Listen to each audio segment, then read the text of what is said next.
That was something, wasn't it? Gabriel Roth, you saw our number there if you'd like more information about how to learn to do the wave. And that is something that I think the wave can help avoid. If you have ever had a panic attack, we want to hear from you on the phone because we want to hear how you dealt with it or kept them from happening again. If you've ever had one, I don't have to tell you how horrible it can feel. Cold sweats, disorientation, a feeling that you're really losing it. Now, a panic attack can signal the onset of more serious problems, or if you're lucky, it can be a one-time but awful event. Can it be prevented? Well, our next guest has some all-natural strategies. Let's welcome once again Dr. Carolyn Dean. Carolyn, welcome. Carolyn's a pretty regular guest with us here on Live and Wellness. Her book is called Complementary Natural Prescriptions for Common Ailments, and this can be a common ailment. It's one of the toughest things. Have you ever had one, Carolyn? For half an hour once. And it was a great experience because now I know what people go through. It's just horrible. Great, but so scary. Yeah. Do you remember how it felt? Your heart pounds, you feel sweaty, your head feels fuzzy and disoriented, you want to hold on. You feel like you should sit down and let it pass, but the more you sit there, the more you worry about it.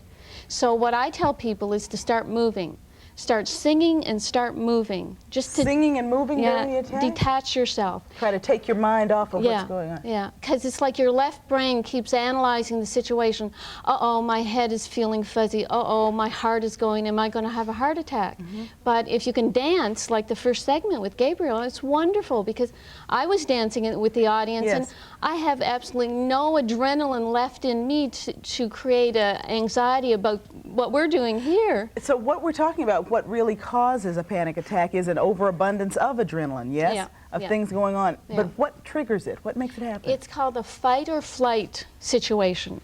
When you get scared, you know, driving a car, walking down the street, someone comes up, you know, your heart starts pounding.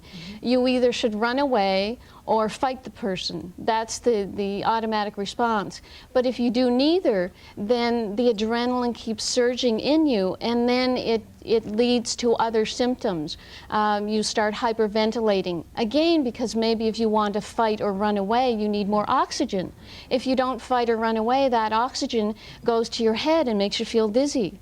So then you feel, oh no, I'm going to faint. And we can create, as you know, just like a placebo effect, we can create good things and we can create bad things with our imagination. So if you only had the presence of mind to do certain stopgap measures, which we'll talk about in a moment, but it's so tough when you're in the midst of that event. I'll tell you, I had it one time that I can remember, and it was the scariest thing that ever happened, and I'm not sure what brought it on. That's why I was asking you about that, but it was a series of events, I think, in my life. But I remember feeling claustrophobic. Every once in a while when I'm on a plane, too, just before we take off and I realize I'm committed, I get a little panicky. I can feel it happening and I start breathing slowly, and that seems to help. Yes, deep breathing definitely can take you by it. Now, when we talk about the trigger, isn't it possible too that once you've had one, you're more susceptible to having it happen again? Why is that? It's a learned experience. If you learn at one time in your life, you're stuck in an elevator and you feel a bit panicky, maybe your blood sugar is low. Maybe you've just had some coffee, so you're a little more irritable and on edge. The elevator stops in between floors and you start feeling panicky. Now, after that, you may, every time you're in an elevator, remember that experience and start developing a phobia to elevators. So it's a learned experience, but if you can understand the mechanisms, as I said, you're drinking coffee, low blood sugar, an anxious situation, you're worried about something else, then you can just tell your mind, you have to talk yourself through these things. Tell your mind to just slow down and take some deep breaths, as you said, and understand the situation. And that it is temporary, that it is sort of an imbalance, a temporary imbalance. Is that fair to say? Yeah. It is. Do women get them more than men? It seems so. I think there's more reporting for women, but probably men get them a lot too, but, you know, bravado, tend to push it off, or, you know, let's drink another beer and not worry about it. And do they usually signal, though, the onset of maybe a more serious problem?